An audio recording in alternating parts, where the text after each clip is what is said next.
We should never, as digital marketers, just kind of throw money in and be like, I hope that doesn't blow up. If we're looking at every single channel inside of Google, Meta, TikTok, and we say, all of this must be cold because look at the CPC and look at the ROAS and look at the CPA, we're missing the big picture. And then we say, yeah, but we're scaling, but things aren't getting as good. We're scaling, but we're seeing inefficiencies. We're scaling, but we're losing money. We're scaling, we're not as profitable. That's because we're probably scaling in the wrong area. We should never, as digital marketers, just kind of throw money in and be like, I hope that doesn't blow up. That MPI, that ECP NV, that marketing performance indicators that we created are there for a guideline, a tool for you to say, this is the funnel that you've created, your omnichannel traffic strategy. This is what is actually happening now. And that helps you steer your marketing into a nice, scalable, profitable company. Hello, everyone. So I'm going to be actually coming to you from a off-site location. I'm in Arizona right now, visiting some friends and family for the holiday and New Year's. But the show must go on. So we're going to be doing a live here in the kitchen and at the Airbnb that I'm staying at. But it's going to be just me. Ralph is actually on a plane and he's taxiing right now. So the reason for the little bit of a delay is he was getting me the login information. So today we're going to be actually talking about a couple of things. One main thing that we're going to be discussing is actually something called the ECP NV MPI. What that stands for is the effective cost of a new visit, and the MPI stands for the marketing performance indicator. So an ECP NV is an extremely important metric to track because ECP NV tells you how much scalability is going to cost when you are trying to increase the amount of cold traffic in a campaign. Typically, what we look at is CPC, and where the CPC is going to be indicative of in-platform cost per click, but it does not tell you if it's a new customer, if it's a returning customer, if it's a new user, if it's a returning user, and depending upon your time lag and how many clicks you're going to need in order to convert a user in that one campaign or that funnel, the ECP NV is extremely important for you to measure in order to know how much money should I be able to put into this campaign and what do I expect to see out of it? What do I expect the result to be after I dump in whatever amount of money that you're going to be putting into that campaign? It's the reason why people start to scale campaigns and say, it's not working, or things are just not actually showing up well inside of my backend. Like if the new users are not really increasing, I started to add in more ad spend, but I don't really see anything kind of coming out of it. I don't really see the results coming out of it. And it's because the cold traffic is costing you different than what the CPC is costing you. When you have a ECP NV, that is going to be the actual cost of scaling cold traffic. Now, Performance Max, Advantage Plus Shopping, Demand Gen, all of those are going to be focusing more and more on warm traffic because it is trying to get a multi-click journey in order for the user to convert, but keep it isolated in a singular campaign. It's going to do your prospecting. It's going to do your remarketing. It's going to do your new customer acquisition. It's going to do your existing customer remarketing. It's going to do your existing customer return acquisition as well. It's going to take all of those pools of users and it's going to equally divide up the ad spend on those people in order for you to continually to grow and increase your funnel. So I'm going to hop into Data Suite right now because I want to kind of share an example of this, but it is eye-opening. It is amazing to see how much this one example of a company that I'm a part owner in, or have kind of like a skin in the game in. This is something that when we look at things is a very important metric when you're like, okay, this is working, let's scale. What can you expect from that scale is where ECP NV kind of comes in. So I'm going to share screen. Again, I'm on a laptop and I'm on a Wi-Fi connection. So if you're okay with it, I'm just going to actually pause my camera for a moment because I'm going to start to share screen. And this is going to be helpful for us all to look at here. Hopefully, there we go. I'm really hoping that you all can see this. It looks like it's sharing right, so that's good. But this is what we're going to be kind of going to here. So I'm going to go to a report called Mission Control. And Mission Control is going to be kind of telling us what's going on here. And we actually started to scale this up, actually. I think it was like December 1st, and this thing's still cranking. We're still scaling this thing up really well. Let's go to the first year.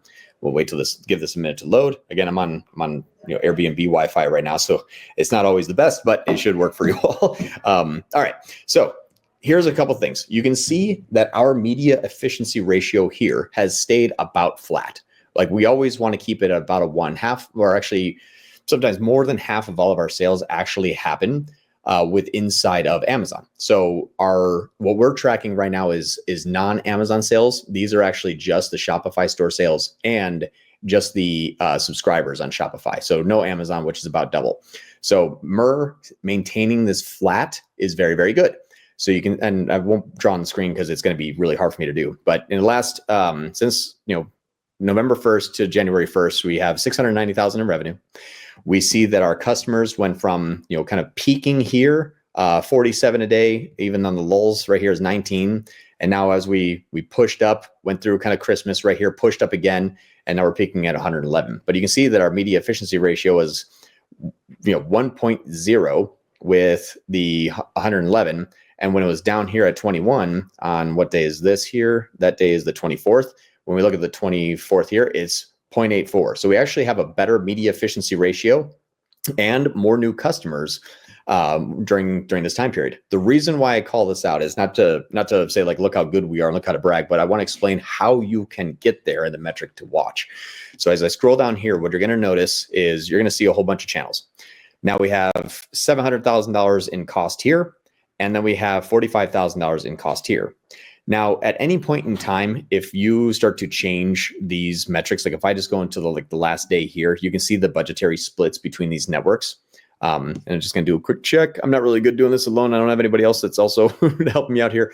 But yeah, you guys all can still see this. Good. Okay, so if you look at the scenario here, we're only spending $5,000 on Google Ads and then $100,000 on Meta, and this is each week. Now, what you'll notice is if we go back in a little bit further in time, before we started to kind of scale this up, if we just look at like kind of, I don't know why this isn't, okay, maybe just go into like November. Cool. If we go into November here from the 1st through the 30th, this same metric here, when we were kind of before we started to scale up, you'll notice that our CAC here on Google Ads and Facebook, 240,000 and 22,000. So the ratio actually was 105, and this is doubled to 200. This didn't double to 10. This was an increase under, basically 20% of the total. This did not increase. So the new budgetary split is like basically 5%. This is much more of a budgetary split. Back then, we had much more money going into Google Ads. And what you'll notice is our CAC, we say, hey, it's $358 on Google, and it's $360 on Facebook. You would think, why did you actually take that and remove a lot of that cost and then put majority of the money in Facebook? You actually technically had a better CAC on Google Ads. And the reason why is as we started to scale up more and more and more in terms of our budgets in both, when we started to push in Google and push in Meta at the same time, you'll see that the NCAC goes from 358 and 360. Now let's push this scale. This is on a month where we had $258,000 in revenue. If we just look at the last 7 days, we're now at 110,000. So we're more than 2x where we were back then. But we didn't put any more money into Google. We put everything into Meta. And now the CAC is 563 and the CAC is 240. So why the switch? Well, it's ECP NV. Our new visits that are coming into Performance Max are 1.9% new. 1.9% new in Performance Max. Performance Max looks like it's just raking in the dough. It's like, yeah, we got 600, 700, 800 ROAS. CPC is like 5 cents. The CPA is like $2. But when we look at the cost of new visitors, that is $64 every time someone comes to the site. That is new. Really, really cheap CPC. But when you get a new person to the site, out of every 4,000 clicks we get, we actually only get like 100, or no, there it is. Every 4,000 clicks we get in Google Ads, 76 people are new.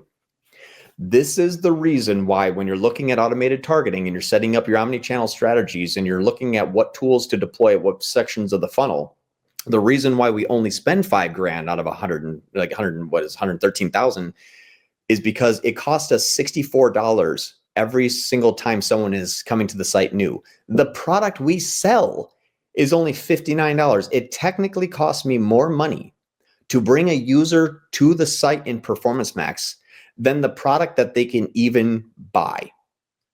I'll say it again. It costs us more money to get a new user to the site in Performance Max than what we can even sell our product for by $5.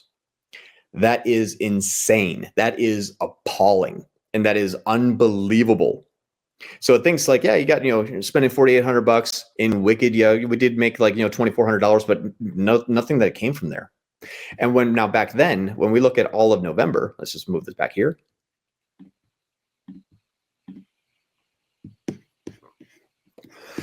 Back then in November, when we had 240 in Facebook and 22 in Google, it was costing us $37 for a new visit.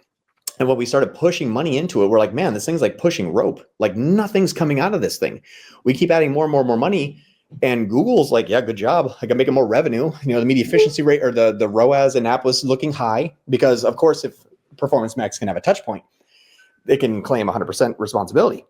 So it will look amazing until you kind of say, well, what about the new customers? Well, yeah, the NCAC's 358 look good.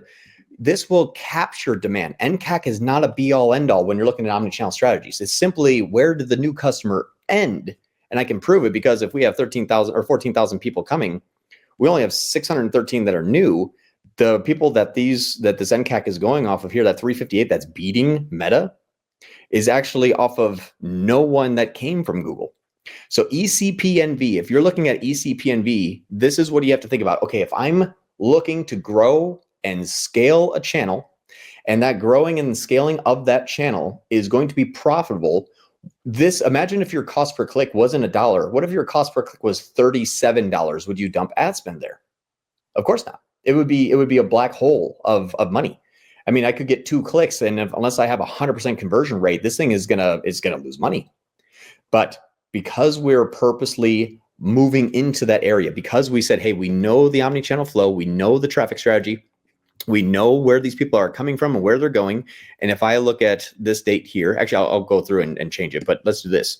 If we look at inside of funnel vision and we do the same comparison, let's just do, screw it, we'll do full funnel, conversion date, that's fine. And then let's do the comparison. That's good there. So when we added in 81%, went from $250,000 to $471,000 of cost per month. That's why when you see last week, we spent 100 G's. Our new customers are increasing by 102, which is actually beating the amount of increase in cost, which is dropping our NCAC 31%, 334 down to 228, looking good, yippee skippy, everything's happy. And that's because we only scaled Meta. When we're looking at new revenue going up 1,000%, and we're looking at new revenue going up another 1,000%. Now our NCAC needs to be kind of below 300, right? Yeah, now it's way below. It's 218, 203, great. So what's interesting about this is when you know what it's going to cost you to scale a campaign in relation to new visits, in relation to how much a new visit is going to cost you, you can say, oh, that's where we can dump the ad spend. Typically, if you're running Performance Max, you're like, all right, let's scale this up. Well, what do you hope to get out of Performance Max? Man, I really hope to get a new customer. You can. Now, do you hope to generate a new customer or do you hope to capture a new customer? The capturing of a new customer is going to be nice, easy, fast, cheap. You only spend $5 out of $100,000 there. Your CAC is about the same, but they're not coming from there. So don't add in 30, 40, 50% of your total omni-channel marketing spend in Performance Max if it's getting, only 2 or 1.9% cold traffic. That will not scale. You will scale, but you'll see your CAC scale too. If you want to scale and see your CAC decrease, you can only do that off of where you can identify that the new visitors are coming from and what that's costing you. And if everyone watching this, I know you're all good marketers because you're here, haha, wink, wink, nudge, nudge. But if you're looking at $4 CPCs and $56 CPCs, would you ever raise that? No.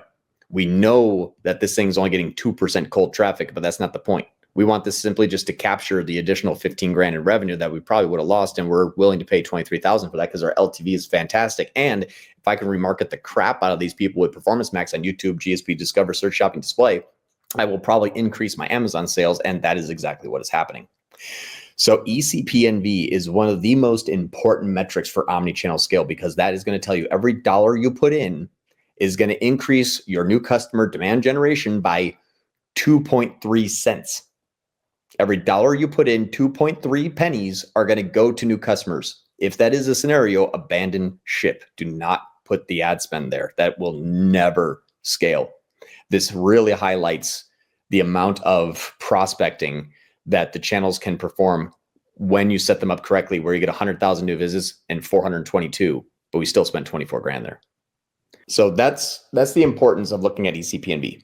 Effective cost per new visit is going to give you the exact blueprint on if I add ad spend there, that is what I can expect. Now, the tier 11 data suite it's not exclusive to ECP NV, but that is going to be baked into future development. And it's going to be baked into omnichannel KPIs. It's going to be baked into first click NCACs. It's going to be baked into every metric that you can analyze and say, okay, this is where I should be able to put my money. This is still in testing for a case study. It's not testing in terms of for data suite. Data suite's, rock solid. It's going to be developed further with like a better UI and that kind of stuff.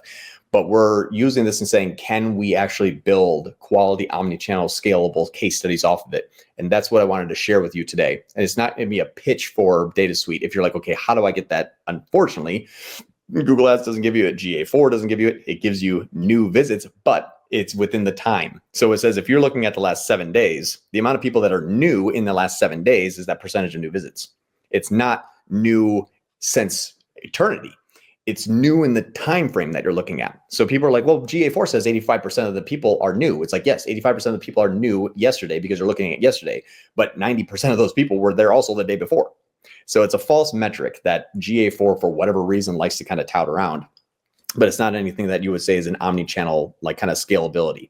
So it's just important to know those metrics, get familiar with those metrics, get comfortable with those metrics, and understand how they operate within an omni-channel ecosystem, and know that that ECP NV is where you're going to say, if I have, my next dollar and I put it in there, that's what it's going to cost you to get a new visit. And you can set it for Performance Max to be completely scalable and completely cold traffic. You absolutely can. I'm not saying that Performance Max is a failure. I'm saying we're using it to say, okay, Performance Max for our use case, we are pushing on Meta, bolt on a Performance Max with feed only. We're even excluding the brand too, because we do more remarketing.